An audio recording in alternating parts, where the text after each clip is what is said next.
Welcome to our 17th annual conference, our very first virtual global event this year, Nehemiah Week 2020.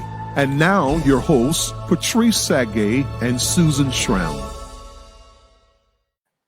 Welcome to the E-Community Podcast. I am your host, Patrice, Tsague, and I've invited my co-host my co-MC for Nehemiah Week with me so we can do this 30-minute recap. Some of you guys did not attend Nehemiah Week.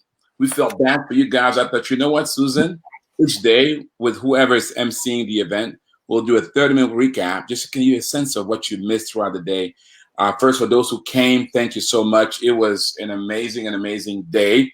Of course, as always, if you're watching us on Facebook or on YouTube or whatever social media channel you're using, go ahead, you can make your comment or questions, and we pretty much going to take session per session, and we're going to try within 30 minutes, give you a sense of the key takeaways for each of the sessions from our perspective, and then tee up next week, tomorrow's session. Hopefully you can join us then, but if not, at least you got something. Well, Susan, first of all, some of you guys know Susan. She's been on the podcast before, at least before we're on StreamYard. Susan is she's the founder and CEO of Go-to-Market Impact. She's a retired executive from a Fortune 500 company. She's also a board member of the Nehemiah Project, and now she's known as a consultant for helping mission-led organization, help de-risk their strategy. She's also the chair of our 100K job strategy. She's helping us de-risk that strategy. Susan, welcome to the podcast. Well, thank you. It's so fun. What a day. Take a big breath and say, what did we just see? It's amazing, or experience. So, Susan, you've been a part of Nehemiah Week live. At least you came to one Nehemiah Week live. Mm-hmm. Of course, our entire team was nervous. You were part of that process, helping us prepare. We actually met with you before we began to plan this because you had attended a virtual conference that we wanted to kind of pick your brains. So looking at the live model, let's first deal with the difference. Mm-hmm. Live versus digital, just day one. What would you say from a comparison standpoint? You know, it's amazing when you look at strategy and you say, if the world changes around you, how do you pivot? And then what do you do next to make sure you optimize for that moment? And so the thing that's amazing about this moment in time is that Nehemiah Project years ago put together a digitized strategy, right? You already were on digital platforms. You'd already started the idea of how to create community online. So what I think is interesting is this, when you're prepared and God inserts himself in your story, this moment was really an opportunity for Nehemiah Project to bring together the community that had been building over time around the world.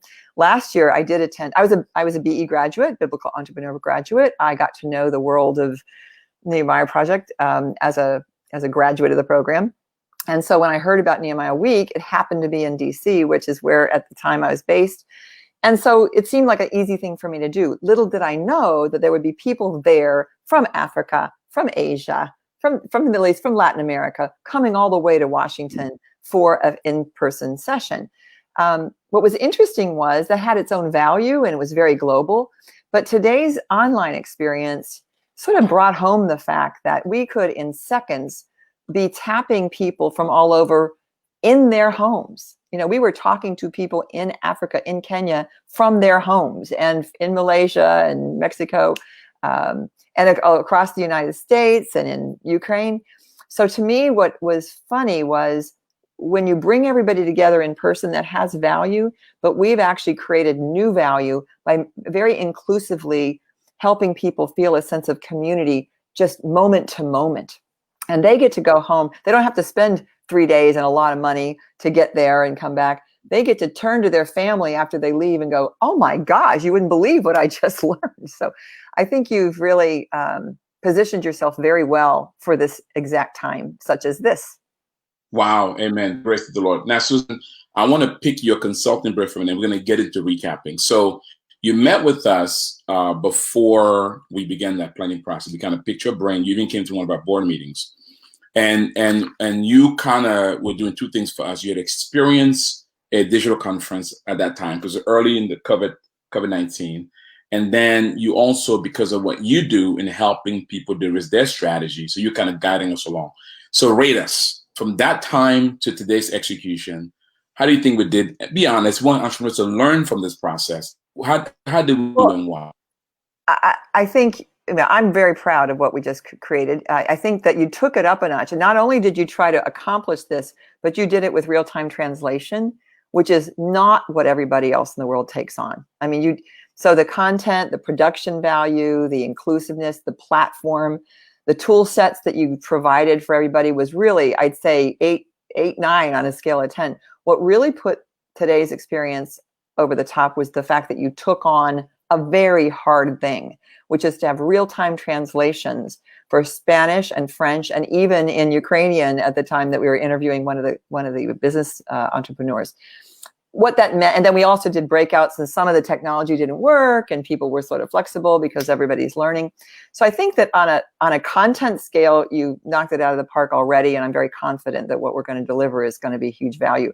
In terms of execution, I think what we're finding is everybody in the world is in a learning curve right now. Every human being that got locked in from COVID suddenly got thrust into a digital virtual experience, whether they liked it or not. And so what you're doing to the community that you're serving is you're helping people get comfortable. And in that sense, you're doing it, bringing in lots of dimensions of language and visuals and tools, which is hard to do. I mean, it's uncomfortable. People get a little irritated when they go through a learning curve.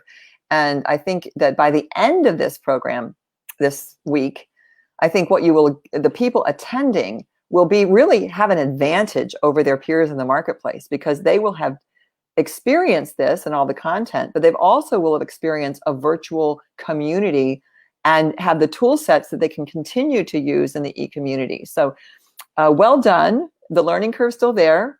There could be some kerfuffles tomorrow, but we'll get through it. And I think the genuine commitment to inclusiveness was just so evident. Wow, thank you so much. Nadej, good to see you. Welcome again. You can join that conversation. This is only going to be a 30-minute podcast. We're doing a recap and kind of teeing up tomorrow. Again, if you're with us and you want to sign up, you've not registered for Nehemiah Week, you want to sign up, you can go to nehemiahweek.com, and of course, the link is right there on your social media. You can connect and join us tomorrow. So, Susan, thank you for agreeing to MC. You were kind of my partner in Christ with this process. And we kicked off the day with pre-event prayer, and then went into worship and devotional. So that's not typical for a business conference, right? So right. Chunk of the experience. What was your key takeaways? Then I'll share mine from that, from the pre-prayer to the worship and then to the devotional time. Yeah, it's funny because I don't know if you weren't already part of a Nehemiah experience, walking into a business conference and having the first 30 minutes, 45 minutes being worship and music and worship music, prayer, I think was just a grounding moment. And what was amazing is, and the pastor, when she sang, was doing it in Swahili and in Spanish and in French and in English, and just so like you immediately knew you're part of a global community the moment you came in, and Christ was right in the middle of it. So that's how I felt. I was sitting here boogieing. What's going on? I noticed, I looked in the screens because you can see everybody. And I noticed so many people were dancing and singing back. And it was very, very, like, you were connecting. And that was the awesome thing for me. Because obviously we had no clue how this was going to work out. And so one of the things that makes Nehemiah Week unique is the family orientation and that spiritual atmosphere that we root everything in, because we do teach biblical entrepreneurship, and we try to make our Christian experience, our conference experience, be an act of worship, so that as we learn the business stuff, it's in the context of that. And so today was incredible for me, was as with you, seeing all those people worshiping. And as though people were literally standing up where they were, lifting hands, and you can it brought you to that level. And then Pastor Moore knocked the ball out of the park. He had a statement that he made that you really love. I want you to share it. And he really helped us set the stage for this impossible moment. Mm-hmm. Yeah, it's interesting because he had all sorts of wonderful stories from the Bible, but the takeaway was keep going anyway. That God's calling us no matter what we're running into, no matter how much our businesses might have been impacted, no matter how bad the COVID ups and downs of COVID conference, no matter how bad the fear messaging that's going on in the world today, which, you know, some of it's actually an extreme, it's a pandemic of fear in some cases, but in the general message that we started the day with was keep going anyway. How can you beat that? And all excuses are removed. And what was awesome is that we went from that great devotional and saying to us, keep going anyway. And then we now went to 5 entrepreneurs in 5 regions, from Malaysia to Africa to Europe to Asia. I'm sorry, to Latin America, and then to North America, who kept going anyway. Right. I mean, and then I talked to one of our directors earlier. He said, Patrice, you know, because he'd been part of 2 Nehemiah weeks. And so he's experienced the live Kingdom Business Tours. He said, Patrice, it felt the same. He said, except the global diversity was incredible. So what did you think? Well, you know, it's funny because diversity is something that God planned, right? It was his plan, not ours. And in today's marketplace, I think we really are intentional about having diverse perspectives and diverse voices at the table to be heard. And what was interesting about the diversity was, you know, people had their business strategies. I mean, most of the people started January with an amazing, I'm going to grow, right? And then boom, everyone said at the moment COVID hit, they were all like taken, you know, their breath was taken away. And then what happened was every single one from where they were coming from started to step back and say, what's the bigger plan here? What's the bigger opportunity? I mean, Yamil was the one that said, oh my gosh, I just was depressed for a few weeks. I figured this out. And others immediately go, this is great. I was always online. It never mattered. I get more volume. But every one of them, despite the fact that they might have not ever planned for the crisis as they hit this year, they, with their own different offerings, I mean, they had very different businesses, very different business models, very different parts of the world. But what was common throughout everything was this keep going anyway tenacity that really is because they everyone to a person started saying, it's not about me. This is actually my purpose here is for a broader purpose. God, what do you have for me? So I was a little bit stunned because, you know, some of those stories were just so exciting. You just wanted to spend all day with them. And the fun part was we were beaming into their offices and beaming into their, you know, storage rooms and meeting their customers. And it was sort of like going on a virtual business tour as if we could be with them. Anyway, what did you think? Yeah, no, that it was. Well, first, I'm talking to Susan Schramm. We are recapping Nehemiah Week, Day 1, 2020. If you didn't attend, this 30 minute will give you a sense of what it was like. Hope you join us tomorrow. If you want to join us tomorrow, go to NehemiahWeek.com, NehemiahWeek.com. Tony Taylor, he's Tony Hawaii, one of our coaches. He says in certification I was not able to catch the conference today, but I'm loving the recap, praying for God continues to brings the conference to the height. Thank you so much, Tony. You know, for me, when I look at the different businesses, so we started with Malaysia with a publishing company, children, a bookstore, education, and so forth. What I loved there was how this mother, led by her own need, created something that's now benefiting a lot of other mothers, and that has kind of broadened into these different channels, if you will, of businesses serving children. And then, so that to me was, okay, a personal problem creates a business opportunity. Then we go to Africa. And if this couple who were doing things apart and through a biblical entrepreneurship class, particularly with Identity and Destiny, that brings them together where they're gelling. And through that, they create a greater opportunity for revenue impact into affordable housing for the growing middle class in Kenya. And to me, I mean, their video was incredible in terms of, you would think that that would come from, quote unquote, the continent of Africa, right? It was top class. And then from even providing opportunity for investors to come in and get a return in doing so. And then you then go to Ukraine. Now, Susan, that young man, his sense of conviction and patriotism, to see how his business is being used to help his country as they defend their freedom, and how he's investing in chaplains and pastors, and how how COVID-19 did not hurt his business, but rather catapulted, because he was already online. Yeah. Bring us back to wooden products that are well made, that are quality, but yet has that touch of personalization. And then from there, going to Mexico, where you mentioned in your meal story about this musical training facility that he won last year, the International Business Competition. So he was set for a good year. COVID happens. He gets depressed for a week, and then gets up from his laurels and decides, I think about the guy who said in scripture, why sit we here till we die? He just said, you know what? Why am I going to sit here more and let me do something? And then it ends up being one of his best moments. Now he's saying, thank God for COVID-19.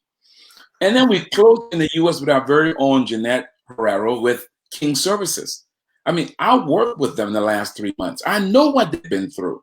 I saw how their business was being propelled, and how in the midst of that, they chose to merge and buy another company. And how they navigated through that sacrificially. It was painful, it was hard. But you heard her. She said, I'll do it again. That to me, they kept going anyway. It was very brave. I mean, every single one of them, to be honest, they were willing to be vulnerable and explain when things didn't go right. So it wasn't just back-to-back stories of people, without any fear. They had concerns, and they had to change. I mean, the guys in Florida got COVID themselves, right? I mean, it was a tough one. But what was, I think, also interesting to me was that sense of, it's not about me, there's a community involved. In every one of their examples, when they started talking about how they reimagined their business, they listened to their community. Mm-hmm. And they said, what does my community need? And let me figure out how to serve that need. And in that serving of that need, they ended up creating more opportunity or solving a problem, right? And so I think, and to me, sometimes I think there's a tendency, when you get a setback, there's a tendency to first of all sulk, and then to figure out, like, so where do I go with my product? And what was interesting, almost everyone came up with new products. I mean, every one of them ended up with community, serving their community in all sorts of ways. And then, even talking about the impact of the need for economic impact in the community and stepping up with government level policies. But these biblical entrepreneurs do not see themselves as either victims of COVID. They do not see themselves as without resources, because they realize that even if they didn't have resources, there were others who did. They were all willing to partner in new ways that they might not have even imagined.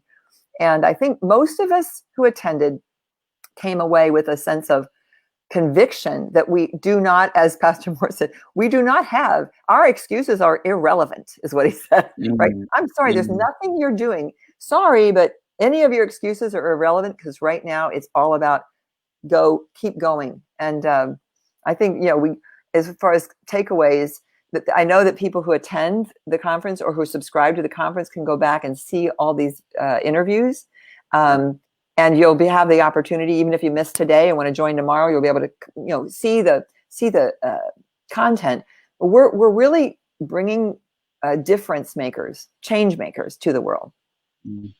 That's a good point. Hey, if you're thinking, Patrice, if I register for the rest of the week and I missed Monday, what do I do? Susan brings a good point. It's all being recorded. So when you, as a matter of fact, tomorrow I'm going to show you the digital platform. I might even, Kenji, I'm going to take you, I'm going to show, when we close here, I'm going to show the digital platform so you can kind of see. It's all being recorded. And right there, you can catch everything from tomorrow. My wife is watching. You know, when your own wife watches your show, that means you're doing well. Well, You baby, got a thank you. fan. But here's what she says. Our dynamic duo MC team, you both did a great job. The first day was, we were all inspired as we saw visual examples of what happens when we keep going anyway, courtesy of Pastor Moore. Thank you so much, Gina, for that. That's a very, very good point. You know, before we get into our last segment, and then we're going to take it to TF tomorrow. You know, we honored some folks today, and you know, I love honoring folks, and I love giving awards out because to me, I get it from my mother. Two people, Wendy Clems and Frank Kitanga. Wendy for what she's done with the region of North America. I mean, she took this task of regional director very seriously, and she's done an amazing job. And then Frank, both have centers open that are operational. One in Africa, Kenya, the other one here in North America. Just an incredible job. And we also honor two great partners in Congo. You know, Basilia and a church called Shekinah Church. So I just want to commend those for the work they've done and just for your work. We thank you for your partnership. Frank, great job for Kenya. Wendy, great job for North America. And of course, Basilia and Shekinah, thank you for your partnership. Now let's get into our last segment. Our last segment had to do with diversity. It's almost like that was that kind of the bow on top, right? And I know you are very intentional, Susan, about bridge building. That's kind of one of your key words. And so I know that last session really spoke to your heart in terms of just seeing how it all kind of tied together. What was your thoughts? Yeah, it was interesting because Anna Marie Lowry did a great job of teeing up the concept of diversity from so many different angles. And she talked about it in terms of diversity of culture, language, gender, age even came up, race. I mean, we have all different kinds of diversity. And in today's world, there's a tendency sometimes to focus on our differences instead of those things that make us similar. But at the same time, she made us realize that the differences were actually by design and it takes a team. It takes a village to make things happen. So she stepped us through the DISC, D-I-S-C, evaluation of styles, which just talks about the different kinds of styles we might have. No matter what background we have, we might have styles as being more direct or more analytical, more people focused. What was the DISC? And what was interesting to me through that whole experience was that the point that we came away with was, and this is so biblical, like quick to listen is the answer when it comes to diversity. Like how do you do bridge building? I don't care if it's in your family with your spouse or your family, or whether it's in your community, or whether it's a lot across the political aisle or across the racial divide. There, you know what? You start with listening. And if you start with listening and a humility that says, I have strengths and I have weaknesses, and so does this other person, and how do we find value when we work together? That was, to me, fantastic. A good reminder as we sort of try to build businesses. How do we create teams? Ron Wilkinson, our chairman, talked about the fact that he uses this exact analysis when he hires as part of their onboarding, as part of their team building sessions, as part of their partnership strategies. Even when they meet with partners, they use this personality profiling. And what was interesting about it was people don't want to be labeled, but they do want to be understood. People want to be heard, and they want to hear as long as they've been heard first. And so I thought it was a great reminder as we seek to grow and expand with a new strategy that bridge building is core to maximizing the talent that we have on these teams and with our partnerships. Yes, and guys, so now if you missed it again, you can register for tomorrow. Just go to nehemiahweek.com. You can register there. And then if you join us tomorrow on, you can catch what happened today. And by the way, you get to catch today for free on video. And then you just get to pay for the going for. And then a little strategy there in terms of how to save some money. And of course, tomorrow, those on Facebook, you know, we started today live, right, on Facebook with the worship and the devotional. We'll do the same thing tomorrow. And so be on the lookout for that. And so what we're going to do now, I'm going to have Susan give her closing thoughts about what she's looking forward to tomorrow. I'm going to give you a sneak peek of the platform, and then we'll close. Well, I'll be Susan? short. I mean, tomorrow we're going to focus a lot. We're going to start the 2-day conference about training. That's a 2.5 day. And so what we're focusing on tomorrow has a lot to do with strategy. I mean, it's the big picture of strategy.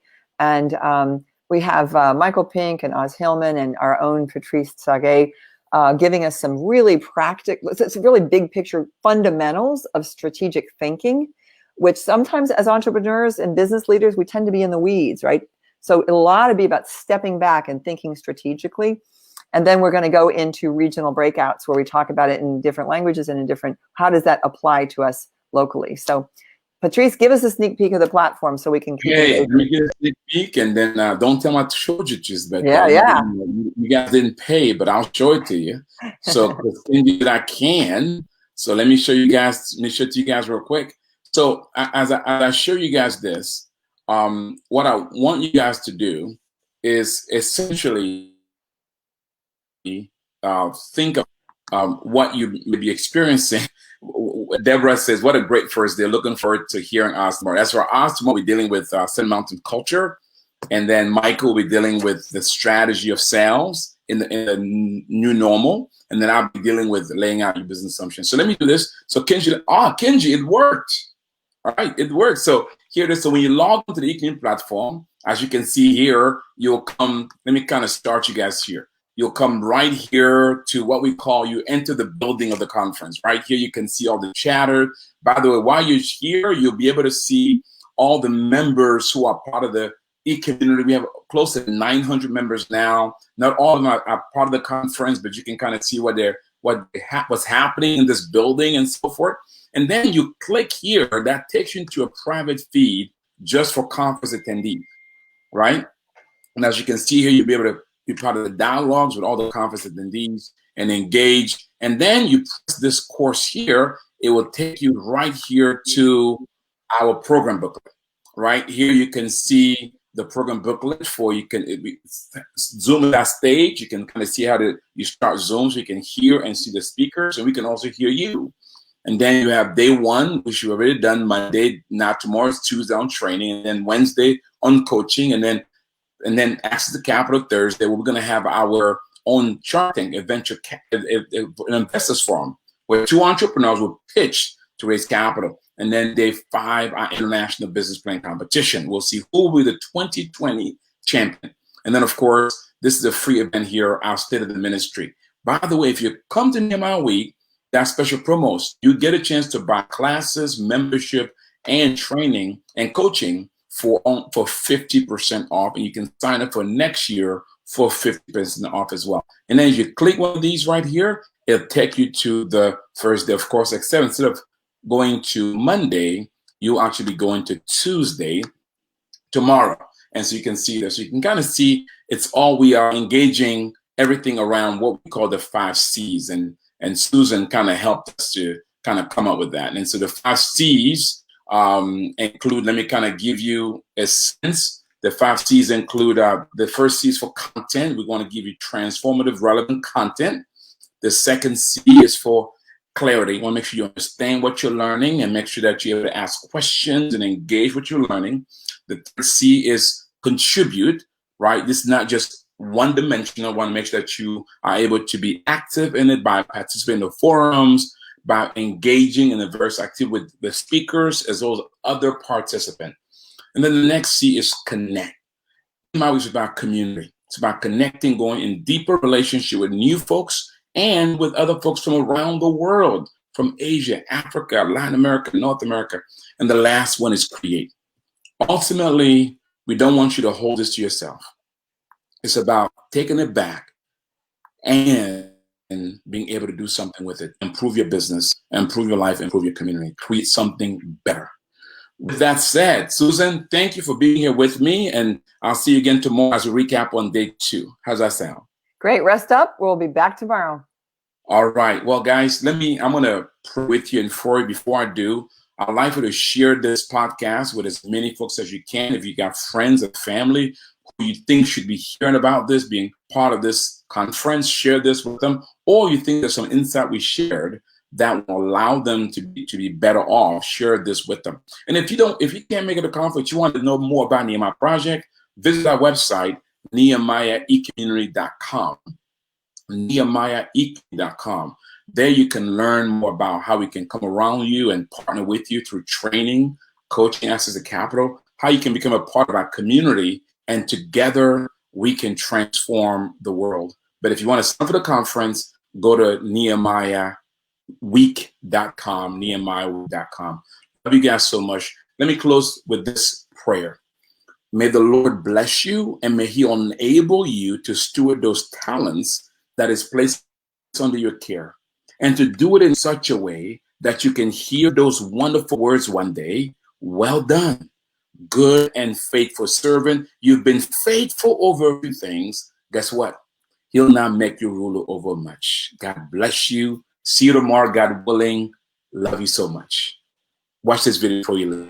Nehemiah Week is an annual event designed to equip entrepreneurs and leaders from around the world, to inspire and to honor marketplace leaders for their accomplishments and what they're doing to model Christ in the marketplace. God is doing incredible things at Nehemiah Week.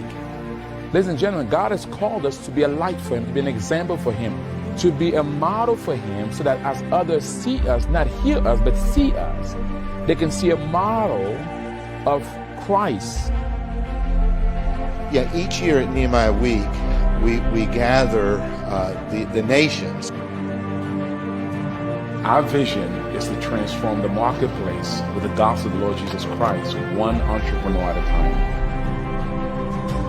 We have learned to do business in a godly way.